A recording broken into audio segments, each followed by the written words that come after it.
You are listening to Something Rather Than Nothing.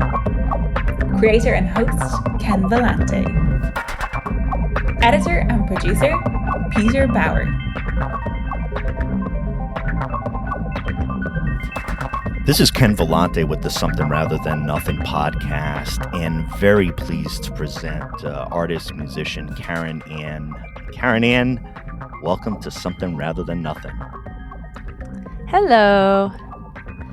My cat must have heard his ears burning because he just jumped onto the bed. Prior to this, listeners, the short conversation that cats do make appearances on the show, and dogs not as much. Karyn Ann was concerned about the dog barking. We would accept that wholeheartedly. And the cat, of course, which cats are wont to do, move in on the territory once announced. So, Karyn Ann, let's start with a bigger, like, you as an artist question. When did you see yourself as an artist? I think since, I was 5. I mean, I didn't know it at the time, but I have like videos of me in elementary school. Like, I was always singing, and I was always sort of the creative type. And I would say probably, around my teen years, where I really just fell in love with artists like Sarah McLachlan and Alanis Morissette and Sean Coven and Sheryl Crow. I just got to the point where I just really wanted to write songs. And mostly to write songs to be able to express myself. I've always been kind of like a little bit shy and have a difficult time sometimes articulating my thoughts or opinions. And so I've always felt like I've been able to deliver that more in song than I am just with like plain words, because there's something about singing words that you can emote a little bit more for me. And so, yeah, I just got into high school, picked up the guitar, and once I learned my first few chords, I was like, I'm writing songs. This is what I'm doing. And just kept at it and kept doing it all through college and grad school. And just, I went to grad school for geology. So I have a master's in geology. I studied rocks. Yay! But I kept going back to music, and it's sort of just been something that's in me that if I didn't do it, I don't know how I would be. I'd probably be a lot more anxious because it's a really good cathartic exercise for me. So, yeah. That's it. I think right? That's yeah. Pick up that guitar. I do it because I have to do it. Yeah. I heard some of the names you mentioned, and they kind of sparkle my mind. Sean Colvin, Sarah McLachlan. I saw her once at the Newport Folk Festival live, and oh my gosh, it was just like earth shattering to see her. But a lot of musicians around that time in that period have been particularly important for me. Female singer-songwriters, and Sinead O'Connor, and I think of Suzanne Vega, and I just love that that folk alt vibe. So, all right, so you're making music, and I think I hear you too, as far as helping you get through things, process things, and communicate. I wanted to ask you again, one of the bigger conceptual questions. You're tilted this way and you create music. What is art? What do you think art is in your interaction with it? Art. I think art is, well, I think it's two ways. Art is anything that someone does and creates based on a feeling or an opinion. I think it's very wide ranging. And then also art can also be, doesn't necessarily have to be something that something somebody created. I think you could be out just walking as a person, and I think can be anything that inspires or creates inspiration. Like you could be walking and just looking at a flower. So nature is art to me. I think it's very wide ranging, and it can be many of things. If it connects to you, I think in the grand scheme, yeah, it's like anything that you connect to and helps you connect to other people and just creates sort of this this feeling that you might not get otherwise. Yeah, there's a connection. A lot of times I feel in the terms of of connection. Where did you got a beautiful, soulful voice? How did you develop that? Where's it come from? Anytime you're talking about soul and talking about the depth of the voice, where's that coming from? It's just coming from years and years of singing. People I listened to growing up, I listened. I like to attribute a lot of my singing, like the gumption in my singing, to Michael Bolton. I listened to a lot of Michael Bolton growing up. Yeah. And he just had one of those voices that, like, he just went for those notes. Yeah. And I've always been drawn to those types of voices that they'll go that extra 5% to just hit that note, just do it. And it might not always sound great, but like there's just an emotion that goes with it. Yeah. Just like it's the goosebumps, like sets off the goosebumps in you. It makes your hair on the back of your neck stand up. It's all those types of feelings that, like, you just feel it inside. Yeah. So, yeah. And like my soul, I mean, also I think some of my soulful voice came from just, kind of listening to a mixture of different artists. I really love old blues. Yeah. Like B.B. King, and I can't really name all of them right now. But I have this one really cool vinyl that's like, what is it? I can't remember. It's B.B. King and another guy, and it's a live recording. Yeah. On vinyl. And it's just like, you're just like, oh, it pulls at the heartstrings. And people like Bonnie Raitt, Susan Tedeschi, sort of that old blues soul sound.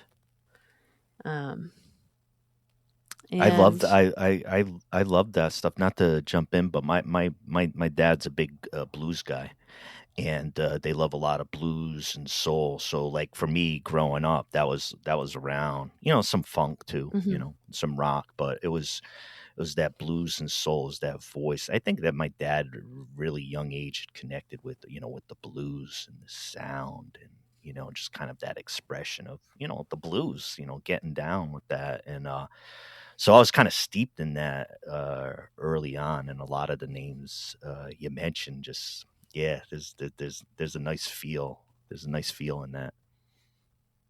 Yeah, I'm just really one of those, when I hear something like St. Paul and the Broken Bones, it's got like this like Sam Cooke vibe to his voice, where you're just like, how is this guy singing like that? And like, it's just, I don't know. I don't know how to describe it. It's sort of an indescribable feeling. It's just the feeling is how you know it's there. Yeah, yeah. Well, and I So, want to let folks know we're gonna have some Karyn Ann's music, during later on in the episode. But tell us what you're up to. You got some new music going on. You're busy. Tell us all mhm. about what you're up to right now. Yeah. So, during most of the pandemic, I really got into playing producer, and started recording demos in my room. And I wrote and recorded a EP that I released in 2021 of a bunch of poems by this poet. So I released that. And then since then, I've been working on other demos of some songs that I wrote that are sort of all under the umbrella of fear. And my first single that's going to come out is going to come out on May 5th. And the title of the song, as well as the EP that it's going to be a part of, is called The Consequence of Fear. And all the songs just, I don't know, it was pandemic time and I was doing a lot of reflecting, both personally as well as like sort of societal reflection of what was going Sure. on. And the song Consequence of Fear is sort of me grappling with the uncomfortability and feeling like I often feel afraid to say my opinion, Mm-hmm. especially if it's like not the most popular opinion. Sure. Not always easy to do. And also struggling with being able to articulate my feelings, as I mentioned earlier. Like sometimes I have an opinion and I'll articulate it and it will come out wrong or not as like I intended, and I will be misunderstood. And a lot of the times, I just feel like I get anxious that I can't just like say what I'm thinking. And Sure. then the times that I have just like said what I'm thinking, it comes out wrong and people form an opinion and so forth. So the opening lines of the song are sort of, it's called, they go, scared to hurt you with my words, so I don't say much. And the chorus in turn is just the consequence of fear. It keeps stealing the wheel. Yeah. And so, yeah, all the songs are about, fear. I think that's a very universal emotion that will resonate with a lot of people. And like I said, it's personal fear, but it's also like sort of the state of society. There's another song that's called Big Money, Deep Pockets that I'm working on that's sort of all encompassing of everything that's been going on the last 3 years with COVID, with global warming, with Black Lives Matter. Massive wealth concentration that is Massive wealth, yep. offensive and shocking and fearful.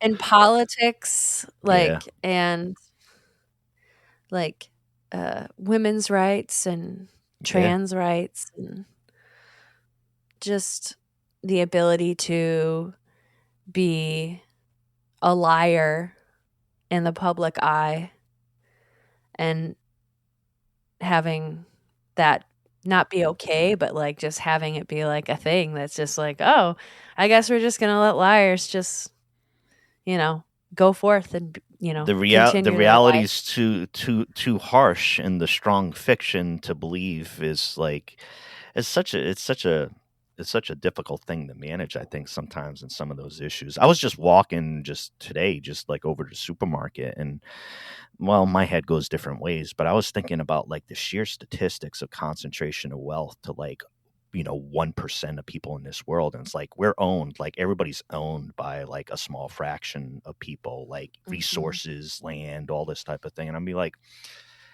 what's the tipping point for folks when be like, yo, like they have all the shit that's in the world, like they got like everything, and there's just like we're still kind of, I don't know, it's an odd thought, but it's just kind of like we're still just kind of buzzing around or something. Man, there's people who have so much money that they don't even know how much money they have. And like then you've got people who have no money and don't, and like have like completely lost like just so many things. And it's, I don't know. There just needs to be some sort of change. And I often feel, I have opinions, but the problem or the issues are so big that it's like, how do we like even attempt to change, to like make the change, when we can't just make the small changes that are like lower. It's like, does change come at the top and go down, or does change come from the bottom and come up? And I don't know. I'm just saying a bunch of things. No, I think about this. Thoughts. I think about this all the time as an organizer, and I'd say for myself and my own personal beliefs.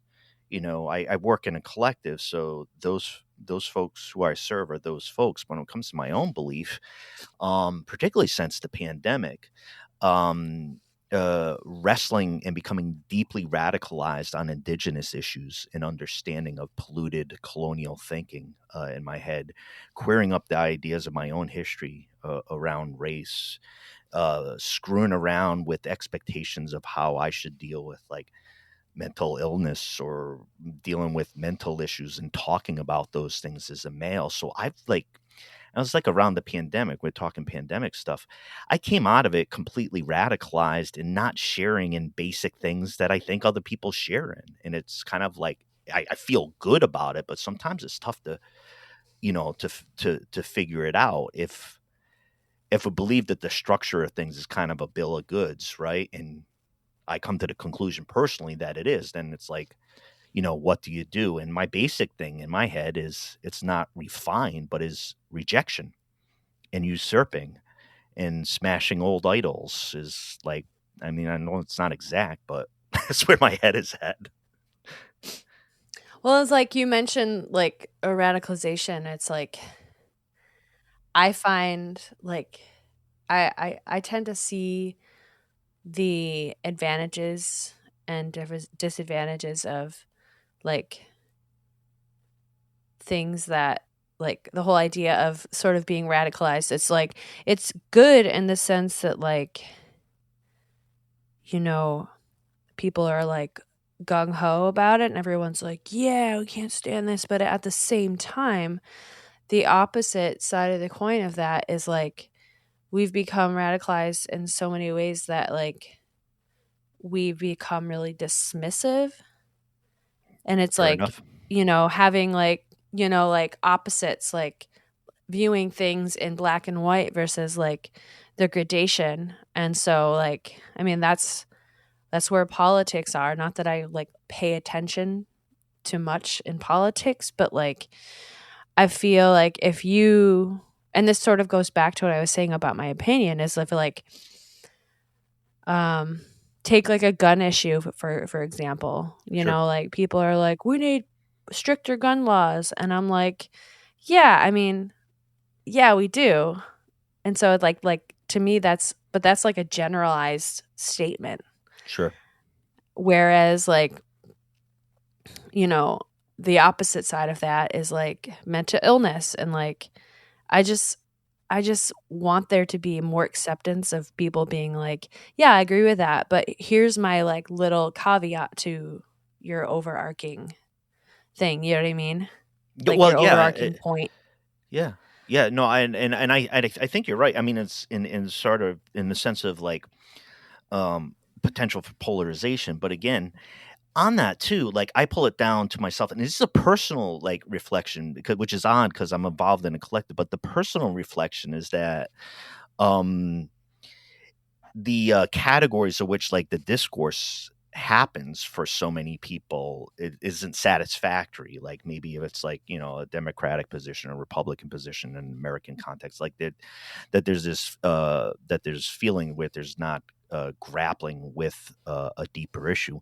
And on the thing of the polarization, I've always had this odd characteristic that I've never known how to resolve is I am unafraid of conversation and I will go right into the thickets and talk directly to folks I know completely don't believe anything I'm in accord with. And I have this strange like peace in that. And for me, it's not to support. I know where I stand in general, but there's something like where I'm driving to find out how is this person existent?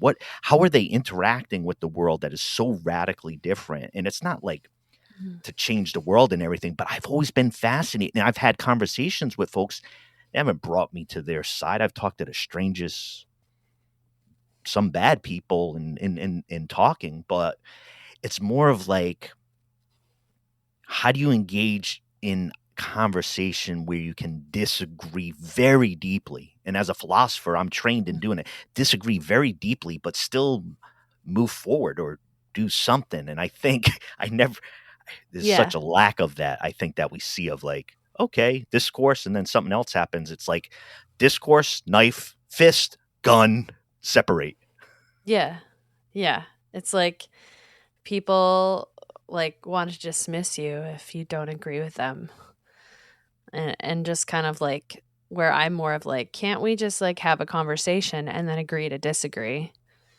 And like still, remember that we're all humans and all that. So yeah, so tell us more about you talking about the consequence of fear. I've been doing a lot of ghost stuff, and I got a couple scream queens coming on to this show. So I do fear stuff and scary and horror stuff in this show, and a whole bunch of things. But no, on this more subtle point, the consequence of fear, I think it's an intriguing, very intriguing title, and just thinking about when we fear things, what happens and how we respond to them, reject them, or tell us a little bit more about what you're going into with the consequence of fear.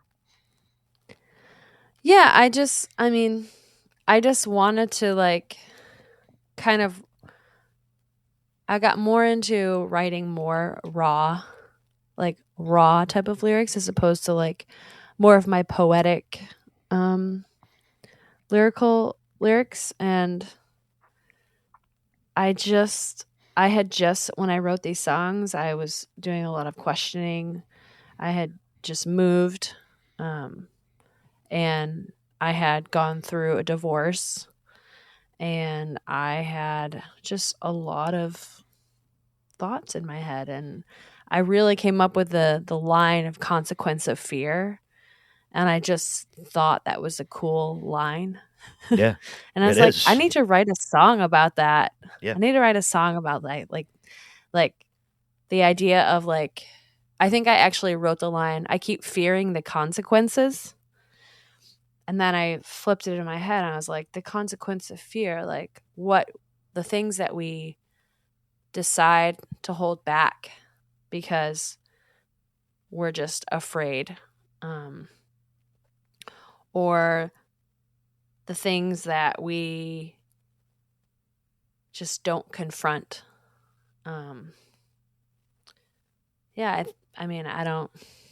The depth of it is pretty. I think it's open to a lot of interpretation, because you could take that turn that term, consequence of fear, and kind of put it in your head and think about your own things that have affected you. And as I said, the other songs, I have one song that's very, it's called 8 Hours. That'll be my next single. But it's sort of the most raw song I've ever written. And I won't go into it, but it'll be out eventually. But I had a lot of fun recording the parts. It's sort of a big jump in style for me from previous releases that are more of like a pop rock ballad type genre. These are a little more indie rock, indie folk. And I think me questioning fear and thinking about fear, as well as transitioning to playing electric guitar and playing around with, effects and synthesizers and all that kind of stuff, just really went hand in hand with the subject material. Because I think, I was in that exploration mode where you're doing something new. And so there's like a certain amount of uncertainty and fear that comes with that. So, yeah, I just had a lot of, I don't want to say I had fun, but I definitely kind of opened up a new door as far as sonically for me. Yeah, and you describing it, I got to tell you, I'm excited to listen to it. I remember the date, of course, is May 5th. I'm actually going to be on an episode of a podcast I'm super excited about where I learn about sunflowers. It's called Rooted Podcast, and Ooh. my favorite flowers, sunflowers, and she's going to tell me all about that. That'll be on May 5th. So we got sunflowers, we sprouting up. We got Karyn Ann's music coming out. Really excited to hear. I mean, the pieces you're talking about developing and moving into sonically sound really appealing to me, and hearing your voice and within that. So really look forward to hearing that. We were talking a little bit about this when we were kicking around, current events, issues. What do we do about this? But the question within connected to art is the role of art now, like amongst these type of things. Is the role of art change? Is it more important because of maybe some of the issues we feel is intense issues right now? Or is it art's always been arting and doing what it's doing? What's the role of art? The role of art, man. I think the role of art is just to spread awareness, spread a message, spread connectivity between humans and even nature. I just think art is the original language, I think. Wow. Before we had, language, people drew pictures, and like they told, they drew pictures and like that depicted like things. I mean, when you think of hieroglyphics, like those were shapes and like things that weren't like, specific letters. I think art and drawing are just like the beginning of communication, really. Yeah, I like that. I like that idea, and I like that part of me, like around the definition of art. Is like there's something about art, though I can't explain it like super succinctly, but it's something like I'm going to show you this, right? It's like a showing. It's like a presentation. Mm-hmm. And look at this in this way, and it's like that type of event. And I love the energy of that and how artists tinker with that. Do you want me to throw you into the great universe or the great abyss? As the question is, why is there something rather than nothing? Why is there something rather than nothing? Yeah, like why at all? Because of why, I mean, if there was nothing, then like what would we be doing? I don't know. It makes me think about Never Ending Story. People have said that before. My gosh, I get it. Yeah, Never Ending Story. I'm always saying there's other ways to answer this, but Never Ending Story comes up. Tell me. Well, I mean, the reason I bring this up is because, like, the fear of my song, Fear of Consequences of Fear, I messed that up in my head, is like, the way I describe it is Fleetwood Mac mixes with Never Ending Story. And you think about, like, the nothing that is, like, taking over the land. Yeah. And I don't know, something rather than nothing. Like, of course, there's got to be something. I don't know. If I didn't do anything in my own personal way, like if I didn't create art, then I really don't know what I would be doing. Like, I mean, I could be still working in volcanoes, but like volcanoes to me are Earth's art. I mean, art's in the word earth. You've seen that sticker, right? Yeah. I'm obsessed by volcanoes. I'm obsessed by volcanoes. That's what I studied. Oh, man. Well, I'm sorry to jump in. We got, I had a science fiction author, Sasha Stronach, a few episodes back, Maori, a sci-fi writer from Wellington, New Zealand. And I never dropped into volcano conversation, but I was talking about Crater Lake, Mount Mazama, and just I don't know. We were talking volcano stories. I was talking about indulge me. So when Mount St. Helens blew up out here in Washington, 1980, I'm 50, so I was 8 years old out in Rhode Island. So when I saw the TV, like I was literally like, what planet is this on? Like, I'm just a city kid out east. I'm like, and then, I don't know, somebody around me said, that's the United States. It's a place called outside of Seattle or whatever. But it was science fiction. It was movies. It was something at the drive-in. And so it had that strong impact on me. But anyways, it was really the first time in the show I was able to talk about volcanoes and my just deep attraction to them. And so volcanoes as well, don't you, Karyn Ann? Yes. I was fascinated. I was a big geek in high school. I would make posters with pictures and like hang them up on my wall. I thought they're still fascinating to me. They're just, yeah, they're so cool.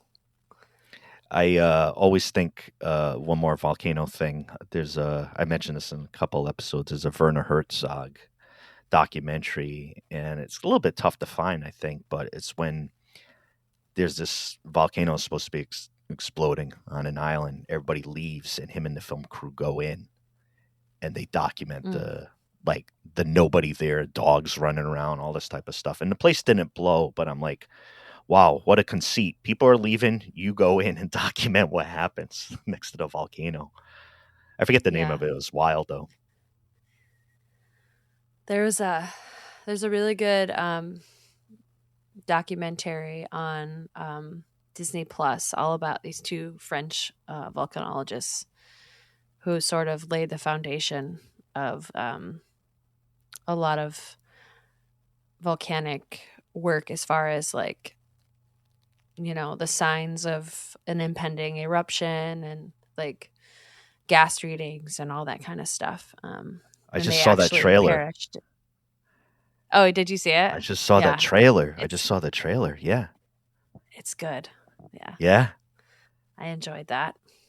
And I think the coolest thing is we see the volcanoes that are present today, but there were volcanoes in the West Coast just as there are now that were there about 20, 30 million years ago.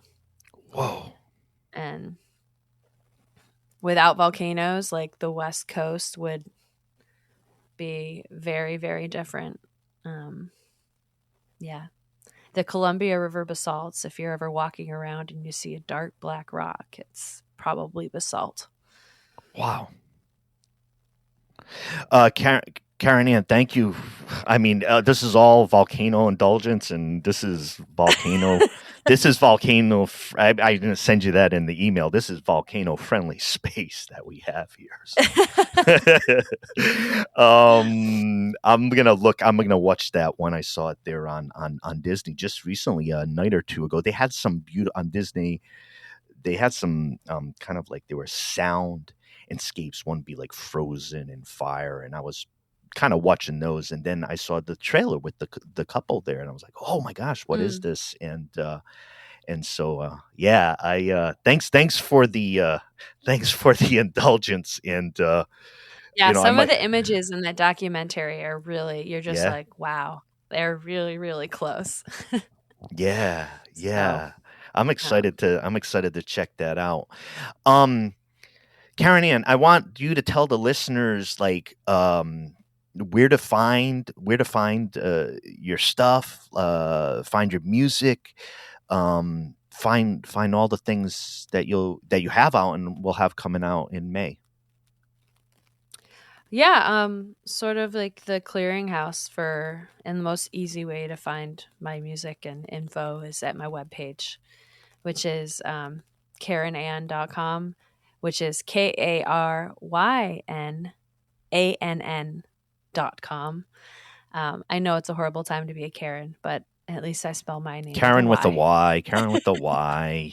It's different. If you go there, you can you'll find my you can connect to all my socials there, my Spotify. I got lots of music up on Spotify and more coming soon. And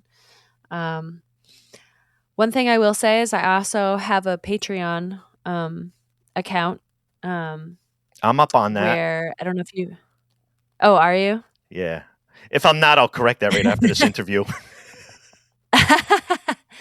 But I have a Patreon, and I have a bunch of unreleased demos and stuff that I've posted up there. I think I have over 30 demos of songs and videos. For a while, I was doing some really fun videos of me reading my journals from high school.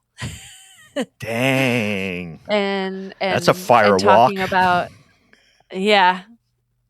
And talking about my time that I went to Lilith Fair.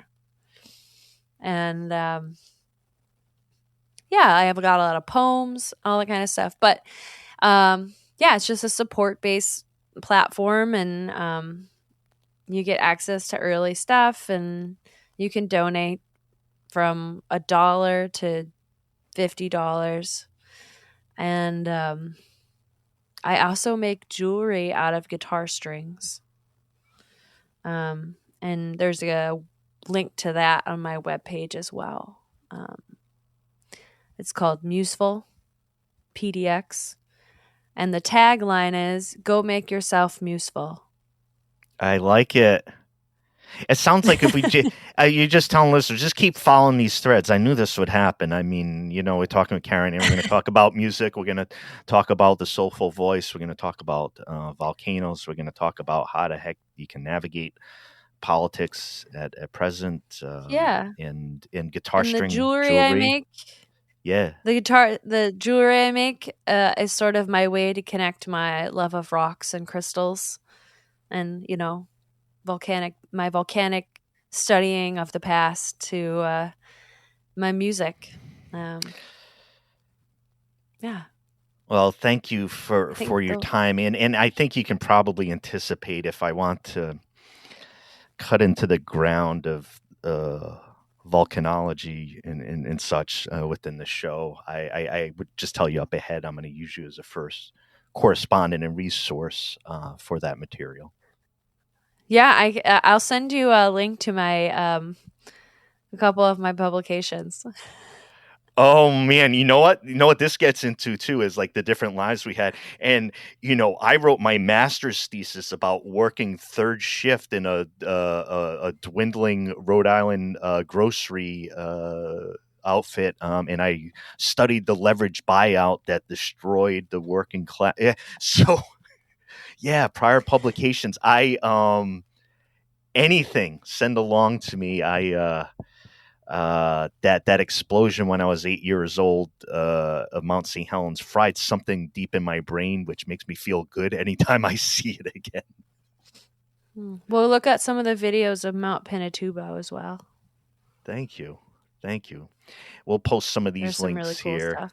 Yeah. Karyn Ann, thank you so much. Really excited to check out your new music coming out, and hope to catch you live sometime soon. Yeah, I'll let you know if I'm down. I don't know. I guess you're all over the place. I'm all over the place. As long as you stick around Oregon, I'll find you soon. Yeah. Awesome. Well, thanks for having me. Thanks, Karyn Ann. Talk soon.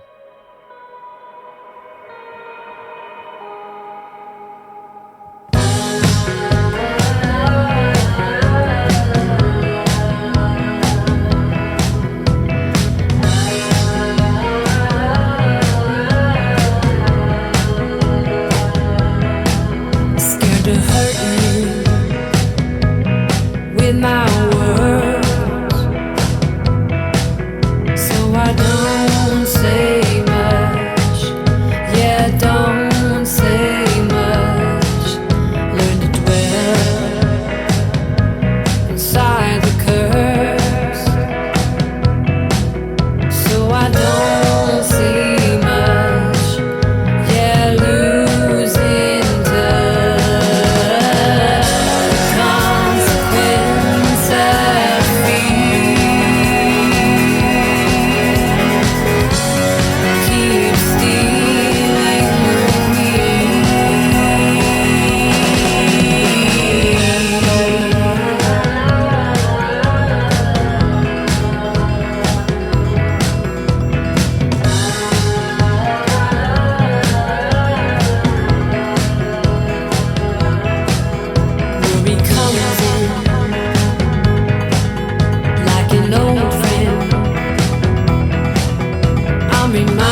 This is Something Rather Than Nothing.